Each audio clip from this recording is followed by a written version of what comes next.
প্রশংসা কার? অতএব জীবনের এত সৌন্দর্যময় পৃথিবী উপভোগ করে তুমি আল্লাহ চেনো না কেন? তুমি আল্লাহ চেনো না কেন? তুমি মালিক চেনো না কেন? তুমি মালিক চিনবা না কেন?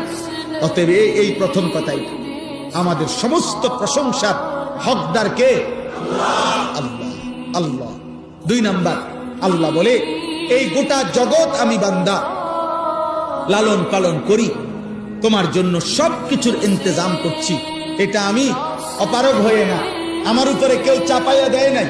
আর রহমানির রহিম, আমি সীমাহীন দয়ালু, আমি পরম করুণাময়, আমি অতীব দয়ালু। আমার দয়া, আমার মায়া, আমার রহমত, আমার ভালোবাসার কারণেই আমি আল্লাহ এই কায়নাতের সবকিছু লালন পালন করছি।